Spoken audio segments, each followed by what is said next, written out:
Okay, I want to talk about this film I saw on Amazon called My Old. Yeah, I usually don't say that word, so here's the poster of it.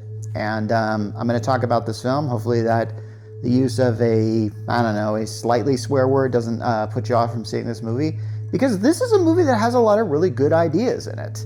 And that I was kind of surprised that this movie not only went the directions that it did, but it has a concept that is pretty simple to understand, and it's a one that I kind of want to play with now. Basically, it's about the main character in it, whose name that I don't remember. I believe the actress is some sort of singer or something like that, and this might be one of their few acting roles, or they've probably done a few acting roles in the way, but anyway. So the main character is a young person about to leave for college, and she lives in sort of this town where most people are farmers. Her family has a farm, and she's just kind of anxious to get out and see the world. A lot of, as someone who has a kid that is just about to leave home, and I've already had 2 kids leave home, I kind of understand where this character is coming from. Also, when I was that age, I was kind of anxious to leave home as well, because you kind of want to see, okay, there's a lot more of the world than what is around me. And the setting in this thing is really good. I kind of feel like it takes place in some, I don't know. I looked at the location of this, and it's a real definite place that is, where you can boat from one place to the other. There's a lot of water around and a lot of islands. So that kind of makes something kind of interesting, really.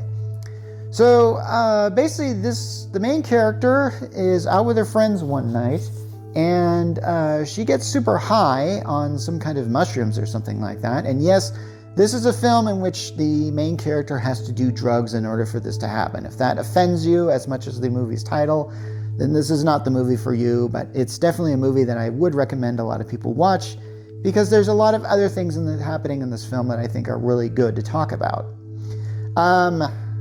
First of all, when this character gets super high, she meets somebody.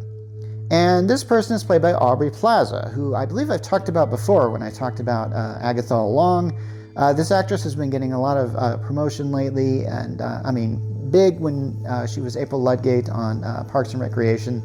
Still pretty big name, and still a very typecast type actress. Like, you know what you're getting when you're putting Aubrey Plaza in this. You're going to get certain lines delivered in a certain way. Now, Aubrey Plaza plays this woman as a 39-year-old. Yes, she plays the main character. In other words, this character is meeting her 39-year-old self.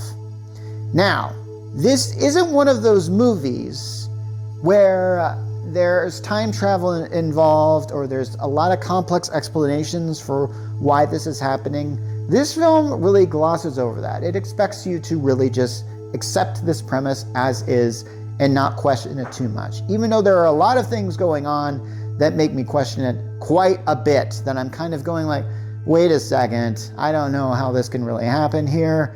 And then, of course, this is one of those things where it's like, okay, if you're talking to your 39-year-old self, does your 39-year-old self have the memories of doing this? And if so, are they just sort of copying their conversation that they did? This is how come time travel movies fall apart a lot, because you get into kind of spirals like this.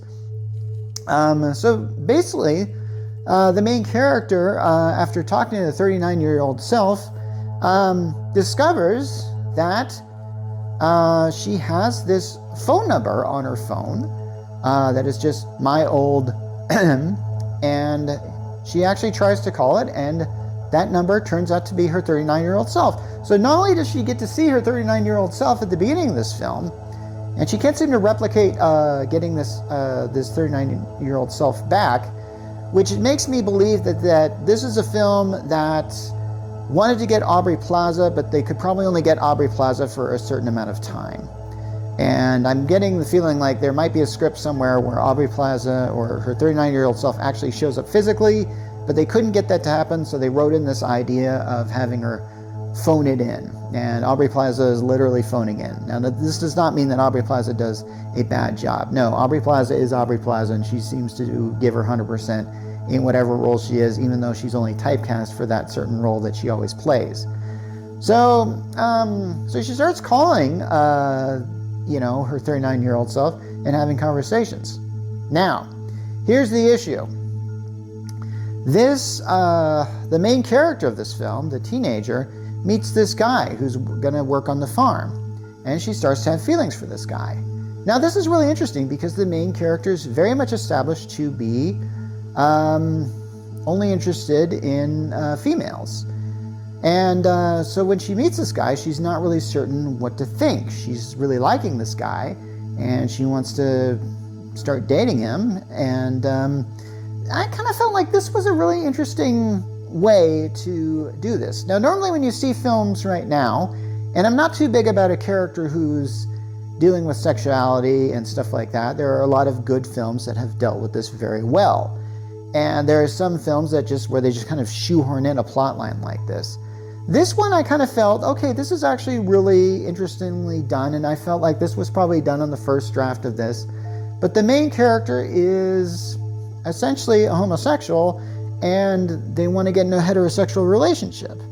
Now, this is where I'm kind of going to be like, okay, I know I'm personally a hetero myself, so I don't feel like when I'm talking about this stuff, I have to admit I don't have any personal experience with a lot of this stuff.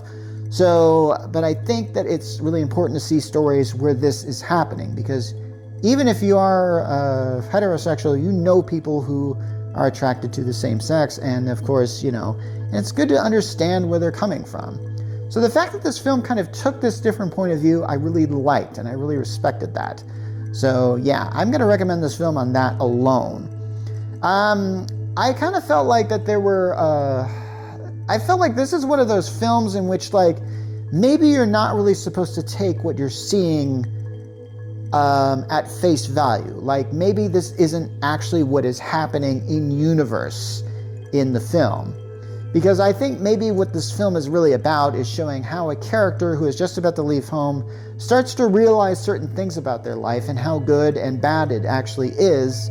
And then they kind of sort of come to these realizations that, hey, in the future, who am I going to be? And this is where you start to, and when you're just going to college, this is where you're really starting to think about, okay, what's next after college? I've gotten to this point, but at what point in time am I going to start actually being a person on my own and not just being somebody who lives with their parents and is going to school? And I really thought that was a really cool way to do this type of storyline. This type of storyline has been done before, never like this. Now, I will have to say there are some inconsistencies in this film that are never really explained. And I'm going to get into spoiler territory here. There is one point in time in which the character is trying to call my old and they actually answer. And when they do, there's a alert siren, and the character is heard on the phone saying, "Quick, kids, get in the basement." And I'm going like, what is the future like? Because the present timeline in this film is apparently our now. So I kind of went like, oh, are we going to go that direction? Because I don't really like the sci-fi angle that this movie could go. And then there's kind of a scene at the end there where we do get to see Aubrey Plaza's character one more time in the film, besides hearing her on the phone. And when she does, she claims that she got high and then went back in time. And I kind of went like, is that how this works? Is this like one of those things where the time travel just kind of happens, but it's not really scientifically explained? In fact, it's more of a mystical thing. And I'm kind of going like, I don't know. I kind of went like, all right, that's an interesting direction to go. I think that because I felt good in the satisfactory conclusion of this film, I kind of gave it a pass. I kind of went like, okay, all right, I'll let you have this, because I actually believe that this is a film that is pretty good overall. I recommend you see it. And there is a lot of good stuff here. And this is just a very little film that, yeah, it feels like you could have done this as a TV movie, and that's fine. You don't need big special effects or any bigger storyline to really convey what is essentially a simple story overall, and one that we all go through. So see this film, and hey, I warned you about certain issues that are discussed in this film. Now you know. but just see it, see if you like it.